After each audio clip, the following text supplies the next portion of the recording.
Hello guys, welcome back to our channel. ఈ వీడియోలో mission impossible the final reckoning movie complete break down and ending discuss చేద్దాం. అసలు ఈ మూవీలో ఏం జరిగింది, ప్రీవియస్ మిషన్ ఇంపాసిబుల్ మూవీస్కి ఈ మూవీకి లింక్స్ అండ్ కనెక్షన్స్ ఏమేమి ఉన్నాయి, and future of mission impossible franchise ఏంటి అనేవి చూద్దాం. ఈ వీడియోలో కంప్లీట్గా స్పాయిలర్స్ ఉంటాయి, సో ఇంకా మూవీ చూడని వాళ్ళు ఉంటే మాత్రం ఈ వీడియోని స్కిప్ చేయడం బెటర్. అండ్ ఇలాంటి ఇంట్రెస్టింగ్ వీడియోస్ మన ఛానల్లో రెగ్యులర్గా వస్తూ ఉంటాయి. ఇవి మీరు మిస్ అవ్వకుండా ఉండాలి అంటే వెంటనే మన ఛానల్ని సబ్స్క్రైబ్ చేసుకుని నోటిఫికేషన్స్ ఆన్లో పెట్టుకోండి, సో దట్ నేను వీడియో పెట్టగానే మీకు నోటిఫికేషన్ వస్తుంది. Okay, let's break down the movie. Already internet మొత్తాన్ని కంట్రోల్లోకి తీసుకున్న ఎంటిటీ వరల్డ్లోని న్యూక్లియర్ మిసైల్స్ ఉన్న 9 కంట్రీస్లో 5 కంట్రీస్ న్యూక్లియర్ వెపన్స్ని హ్యాక్ చేసి తన కంట్రోల్లోకి తీసేసుకుంటుంది. ఇంకో 4 డేస్లో మిగిలిన 4 కంట్రీస్ కూడా దాని కంట్రోల్లోకి వెళ్ళిపోతాయి. దాన్ని ఆపడానికి ఉన్న ఒకే ఒక్క ఆప్షన్ ఎంటిటీ న్యూక్లియర్ లాంచ్ చేసే కన్నా ముందే యుఎస్ మిగతా అన్ని కంట్రీస్ మీద న్యూక్లియర్ స్ట్రైక్ చేయడం. ఎలా అయినా కూడా వరల్డ్ మొత్తం డిస్ట్రాయ్ అయిపోతుంది. ఇలా జరగకుండా ఉండాలంటే ఈతన్ దగ్గర ఉన్న క్రూసిఫర్మ్ కీ ద్వారా ఇద్దరు ఎంటిటీని డిస్ట్రాయ్ చేయాలి, లేదంటే దాన్ని కంట్రోల్ చేయాలి. అందుకే ప్రెసెంట్ యుఎస్ ప్రెసిడెంట్ అయిన ఎరికా స్లోన్ మనకింతకు ముందు ఈ క్యారెక్టర్ సిఐఏ డైరెక్టర్గా కనిపిస్తుంది. ఈ మూవీలో యుఎస్ ప్రెసిడెంట్ అవుతుంది. సో తను ఈతన్ని పట్టుకోవడానికి సిఐఏని పంపిస్తుంది. ఇంకో పక్క లూథర్ హెల్త్ కొంచెం వీక్ అవుతుంది, అండ్ అయినా కూడా ఎంటిటీని డిస్ట్రాయ్ చేయడానికి ఒక యాంటీ వైరస్ లాంటిదైన పాయిజన్ పిల్ ని క్రియేట్ చేస్తాడు. అండ్ ఈ మూవీలో ఎంటిటీ ఆరిజిన్ కూడా చెప్తారు. మిషన్ ఇంపాసిబుల్ 3 మూవీలో మనకి ఒక బయో వెపన్ లాగా చూపించిన ర్యాబిట్స్ ఫుట్ యాక్చువల్ గా ఒక ఏఐ ప్రోటోటైప్. ఆ వెపన్ లోపల ఒక సీక్రెట్ కోడ్ ఉంటుంది. దాని ద్వారా యుఎస్ గవర్నమెంట్ ఒక ఏఐని క్రియేట్ చేసి రష్యా యుఎస్ బార్డర్ లోని బేరింగ్ సీ లో అన్డిటెక్టెడ్ గా తిరుగుతున్న సబ్మెరైన్ సెవాస్టోపోల్ ని ట్రాక్ చేయడానికి పంపిస్తారు. కానీ ఆ ఏఐ రోగ్ గా మారి ఆ సెవాస్టోపోల్ షిప్ ని డిస్ట్రాయ్ చేసి అది అన్డిటెక్టెడ్ గా ఉండడానికి రీజన్ అయిన ఆ సబ్మెరైన్ లోని పాడ్కోవాలోకి వెళ్లి అది దాని సోర్స్ లాగా చేసుకుని అక్కడి నుంచి మొత్తం అంతా కంట్రోల్ చేస్తూ ఉంటుంది. ఇక్కడ ఈతన్ నుంచి అండ్ టీం నుంచి ఎస్కేప్ అయిన గేబ్రియల్ లూథర్ దగ్గర నుంచి పాయిజన్ పిల్ తీసుకుని తనని చంపేస్తాడు. ఇక్కడ ఈతన్ అండ్ లూథర్ మధ్య ఒక మంచి ఎమోషనల్ సీన్ ఉంటుంది. అండ్ ఈతన్ ఎంటిటీతో ఇంటరాక్ట్ అయ్యి దాని అల్టిమేట్ మోటివ్ ఏంటి అనేది తెలుసుకుంటాడు. వరల్డ్ మొత్తం ఎంటిటీ కంట్రోల్లోకి వచ్చి న్యూక్లియర్ స్ట్రైక్ లాంచ్ చేయాలి అంటే ఫస్ట్ ఆ ఎంటిటీ దాక్కోవడానికి ఒక ప్లేస్ కావాలి, లేదంటే అది కూడా డిస్ట్రాయ్ అయిపోతుంది. సో ఆ సేఫ్ ప్లేస్ వచ్చేసి సౌత్ ఆఫ్రికాలో ఉన్న డూమ్స్డే వాల్ట్. ఇది ప్రపంచంలోనే సేఫెస్ట్ డేటా సెంటర్. అందుకే ఎంటిటీ ఇతన్ని చూస్ చేసుకుని ఎలాగైనా దాన్ని ఆ డూమ్స్డే వాల్ లోపలికి ఎంటర్ అయ్యేలా చేయమని చెప్తుంది, లేదంటే వరల్డ్ మొత్తం డిస్ట్రాయ్ అయిపోతుంది అని ఫ్యూచర్లో జరగబోయే న్యూక్లియర్ డిస్ట్రక్షన్ ని చూపిస్తుంది. ఎంటిటీ మోటివ్ ఏంటో తెలుసుకున్న ఈతన్ ఎలాగైనా దాన్ని డిస్ట్రాయ్ చేయాలి అని అనుకుంటాడు. దానికి ఫస్ట్ ఆ సెవాస్టోపోల్ సబ్మెరైన్ ఎక్కడుందో కనుక్కోవాలి. అది బేరింగ్ సీలో సింక్ అయిపోయింది అని తెలుసు.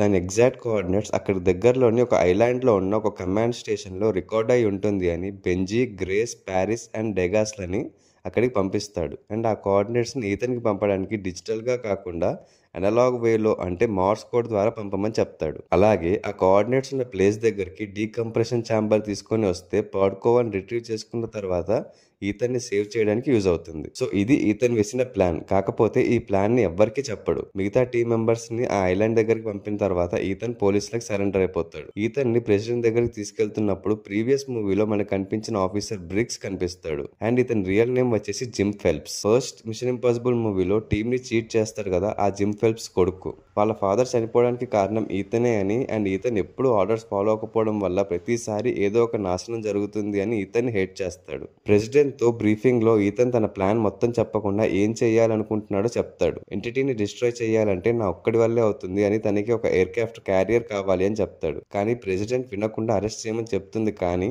ఎవరికి తెలియకుండా తనకి ఒక ఏరోప్లేన్ ఇచ్చి పంపిస్తుంది. బికాస్ డీప్ డౌన్ ఎరికాకి కూడా తెలుసు ఈతన్ దాన్ని ఆపగలడు అని. సో ఆ ఏరోప్లేన్ లో ఒక షిప్ లోకి వెళ్లి ఆ షిప్ కెప్టెన్ తో నన్ను రష్యా బార్డర్ దాకా తీసుకెళ్ళండి, అక్కడ మన యుఎస్ సబ్మెరైన్ ఒహాయో ఉంటుంది కదా, దాంట్లోకి నేను వెళ్తాను. సో ఆ సబ్మెరైన్ కెప్టెన్ కి మీరు ఒక మాట చెప్పండి అని చెప్తాడు. ఇంకో పక్క ఈతన్ చెప్పిన ఐలాండ్ వెళ్ళిన మిగతా టీం మెంబర్స్ కి అక్కడ స్టేషన్ చీఫ్ కనిపిస్తాడు.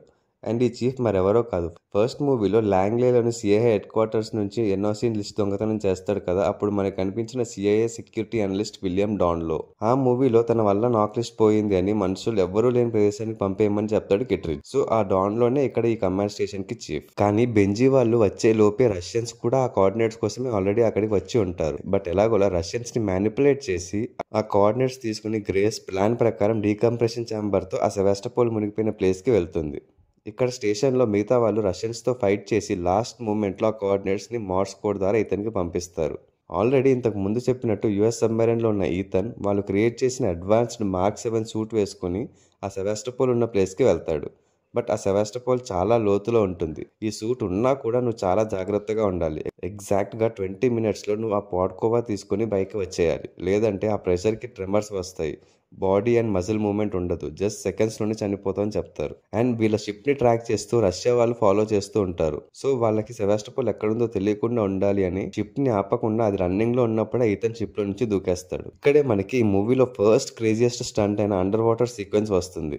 ఇదైతే ఆల్మోస్ట్ ఒక 15 minutes ఉంటుంది. అండ్ ఎవ్రీ సెకండ్ కూడా ఊపిరి బిగపట్టుకుని చూస్తారు. గ్యారంటీ అది. అసలు ఏమైనా తీసారా ఈ సీన్ ని? నేను చూసిన the best under water sequence లలో ఇది టాప్ 5 లో ఉంటుంది. సో మొత్తానికి ఆ పాడ్కోవాని తీసుకుని పైకి వచ్చేసరికి ఆక్సిజన్ లెవెల్స్ తక్కువ అయిపోయి ఆల్మోస్ట్ చనిపోయాడు అనుకునే టైంకి గ్రేస్ వచ్చి కాపాడుతుంది. సో పాడ్కోవాని రిట్రీవ్ చేశారు కాబట్టి టీం అంతా కలిసి డూమ్స్డే వరల్డ్ కి వెళ్తారు. ఎందుకంటే న్యూక్లియర్ లాంచ్ తర్వాత ఎంటిటీ సర్వైవ్ అవడానికి అదే safest place on the earth. ఎంత పెద్ద ఎలక్ట్రోమాగ్నెటిక్ ఎనర్జీనైనా తట్టుకొని ఉండేలా ఆ ప్లేస్ ని బిల్డ్ చేశారు. ఆల్సో లూథర్ క్రియేట్ చేసిన పాయిజన్ పిల్ తీసుకుని వెళ్ళిన గ్యాబ్రియల్ కూడా అక్కడే ఉంటాడు. సో టీమ్ కి ఈతన్ తన ఇన్సెంట్ ప్లాన్ ని చెప్తాడు. వన్స్ ఈ పాడ్కోవాని గ్యాబ్రియల్ కి ఇచ్చిన తర్వాత ఈ డూమ్స్డే వాల్ట్ ఎలక్ట్రానికలీ షీల్డెడ్ కాబట్టి ఆ పాయిజన్ పిల్ ని దాన్ని కనెక్ట్ చేయడానికి ఖచ్చితంగా బయటికి వెళ్ళాలి. సో వన్స్ ఆ పాయిజన్ పిల్ తో ఎంటిటీ సోర్స్ ని ఇన్ఫెక్ట్ చేయగానే ఫస్ట్ అది లూథర్ క్రియేట్ చేసిన 5D ఆప్టికల్ డేటా డ్రైవ్ లోకి వెళ్తుంది. సో అది అలా డ్రైవ్ లోకి రాగానే బ్లింక్ ఆఫ్ ఎన్ ఐ అంటే కనురెప్ప వేసేంత టైం లో దాన్ని డిస్కనెక్ట్ చేసేయాలి. ఒక మిల్లీ సెకండ్ అటు ఇటు అయినా కూడా ఎంటిటీ న్యూక్లియర్ స్ట్రైక్ చేసేస్తుంది. సో ఈ ఆప్టికల్ డ్రైవ్ ఏంటి అని మీకు అర్థమయ్యేలా చెప్పాలంటే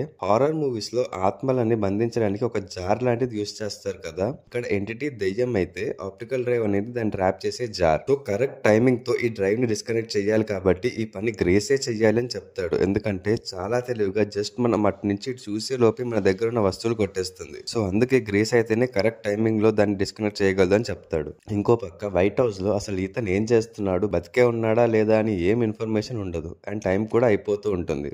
మిగతా కంట్రీస్ అయిన UK, China and Russia nuclear missiles కూడా ఎంటిటీ కంట్రోల్లోకి వెళ్ళిపోతాయి. ఇంకా మిగిలింది యుఎస్ మాత్రమే. ఇప్పుడు ప్రెసిడెంట్ దగ్గర 2 ఆప్షన్స్ ఉంటాయి. ఒకటి వాళ్ళ మిసైల్స్ అన్ని ఆఫ్లైన్ చేసేయడం సో దట్ ఎంటిటీ వాటిని హ్యాక్ చేయలేదు. ఇంకోటి న్యూక్లియర్ స్ట్రైక్ చేయడం. వాళ్ళ దగ్గర పవర్ ఉంచుకొని కూడా ఏం చేయకుండా కూర్చోవడం ఏంటి, మనమే ఫస్ట్ న్యూక్లియర్ స్ట్రైక్ చేద్దామని మిగతా వాళ్ళు ప్రెసిడెంట్ మీద ప్రెషర్ తీసుకొని రావడంతో న్యూక్లియర్ లాంచ్ కి రెడీ అవుతారు. డూమ్స్ డే కి జస్ట్ ఇంకా కొన్ని మినిట్సే ఉంటుంది. అండ్ జస్ట్ ఒక బటన్ నొక్కితే మిసైల్స్ ఫైర్ అయిపోతాయి. కానీ లాస్ట్ మినిట్ లో ప్రెసిడెంట్ తన మనసు మార్చుకుంటుంది. అండ్ అక్కడ సౌత్ ఆఫ్రికాలో గేబ్రియల్ మనుషులతో ఫైట్ చేస్తూ ఉండగా గేబ్రియల్ పాయిజన్ పిల్ తో అక్కడి నుంచి ఎస్కేప్ అయిపోతాడు. ఎలాగైనా పాడ్కోవాని పాయిజన్ పిల్ తో కనెక్ట్ చేయాలని ఈతన్ కూడా గేబ్రియల్ వెనకాలే వెళ్తాడు. అండ్ ఇక్కడ సెకండ్ క్రేజియస్ట్ స్టంట్ అయిన హెలికాప్టర్ సీక్వెన్స్ వస్తుంది.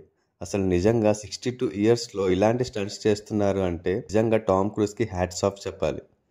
తన హెల్త్ కండిషన్ బాగాలేదని ఆల్మోస్ట్ ఒక 10 to 15 years బ్యాక్ డాక్టర్స్ ఇలాంటి స్టంట్స్ చేయకుండా ఉంటేనే బెటర్ అని సజెస్ట్ చేశారంట. కానీ స్టిల్ ఇప్పటికీ కూడా అన్ని ప్రికాషన్స్ అండ్ కంప్లీట్ కేర్ తీసుకుని స్టంట్స్ పర్ఫామ్ చేస్తున్నారు. ఇలాంటి స్టంట్స్ ఇంకెవ్వరూ చేయలేరు, అది మాత్రం కన్ఫర్మ్. ఓన్లీ టామ్ క్రూజ్ కి మాత్రమే అది సాధ్యం. సో ఒక పక్క హెలికాప్టర్ చేసి ఇంకో పక్క ప్రెసిడెంట్ న్యూక్లియర్ స్ట్రైక్ రెడీ అవ్వడం, ఇక్కడ బెంజీ వాళ్ళు డూమ్స్డే వాల్ట్ లో ఆప్టికల్ డ్రైవ్ ని ఇన్సర్ట్ చేయడం, ఈ సీన్స్ అన్ని సైమల్టేనియస్ గా జరుగుతూ ఉంటాయి. అండ్ ఇది చూస్తున్నంత సేపు నెక్స్ట్ ఏం జరుగుతుంది అనే క్యూరియాసిటీతో మనల్ని సీట్ ఎడ్జ్ లో కూర్చోబెట్టేస్తుంది. మొత్తానికి ఎలాగోలా ఎంటిటీని ఆప్టికల్ డ్రైవ్ లోకి క్యాప్చర్ చేస్తారు. అండ్ ఈ ఫైట్ సీక్వెన్స్ లో గేబ్రియల్ చనిపోతాడు. సో ఇది కంప్లీట్ గా ఈ ఫైనల్ రెకనింగ్ స్టోరీ. ఇంకా ఈ మూవీ ఎండింగ్ లో ఏం జరిగింది, future of mission impossible franchise Ethan Hunt మళ్ళీ తిరిగి వస్తాడా రాడా, ఇలాంటి క్వశ్చన్స్ గురించి మాట్లాడుకుంటే ఎంటిటీని క్యాప్చర్ చేసిన డ్రైవ్ ని యుఎస్ గవర్నమెంట్ కి హ్యాండ్ ఓవర్ చేయకుండా ఓన్లీ కాలిపోయిన పాడ్కోవాని మాత్రమే ఇస్తారు. అండ్ ఆ డ్రైవ్ ని ఈతన్ కి ఇస్తాడు బెంజీ. అండ్ ఆ తర్వాత టీం అంతా ఎవరి దారిని వాళ్ళు వెళ్ళిపోతారు. సో ఎంటిటీని ఇంకా డిస్ట్రాయ్ చేయలేదు కాబట్టి ఖచ్చితంగా దాని గురించి ఇంకో మూవీ వచ్చే ఛాన్స్ ఉంది. అలాగే ఈతన్ పాస్ట్ ఏంటి, అసలు IMF లో ఎలా జాయిన్ అయ్యాడు, ఆ మర్డర్ కేసులో ఎలా ఇరుక్కున్నాడు, గేబ్రియల్ కి ఈతన్కి ఉన్న కనెక్షన్ ఏంటి అనేది కూడా మనకి ఎక్కడా చెప్పలేదు. సో ఈ లూజెన్స్ కూడా కలపడానికి ఇంకొక మూవీలో ఈతన్ హంట్ కనిపిస్తాడేమో అని అనుకుంటున్నా. బట్ ఫ్యూచర్ లో మిషన్ ఇంపాసిబుల్ సిరీస్ కంటిన్యూ అయినా కూడా ఈతన్ హంట్ ఉండడు అనిపిస్తుంది. ఈ మిషన్ తర్వాత రిటైర్ అయిపోయి ఈతన్ ప్లేస్ లో తనలాంటి స్కిల్స్ అండ్ కేపబిలిటీస్ ఉన్న ఇంకొక ఏజెంట్ ని రిక్రూట్ చేసుకుని తనతో ఈ ఫ్రాంచైజ్ ని కంటిన్యూ చేస్తారని నేను అనుకుంటున్నా. దీని గురించి మీరేమనుకుంటున్నారు? టామ్ క్రూజ్ ఇంకా కంటిన్యూ అవ్వాలా? ఒకవేళ అవ్వకపోతే ఇంకో హీరోని టామ్ క్రూజ్ ప్లేస్ లో చూడాల్సి వస్తే ఏ హీరో సెట్ అవుతాడో కూడా కమెంట్స్ లో మెన్షన్ చేయండి. సో ఇది mission impossible final reckoning movie break down and explanation. మా వీడియో కనుక మీకు నచ్చినట్టయితే లైక్ చేసి మీ ఫ్రెండ్స్ అండ్ ఫ్యామిలీ మెంబర్స్ కి షేర్ చేయండి. అలాగే మన ఛానల్ ఇంకా సబ్స్క్రైబ్ చేసుకోకపోతే వెంటనే సబ్స్క్రైబ్ చేసుకోండి. Also follow us on Facebook and Instagram. Thanks for watching. See you in the next video. Adios.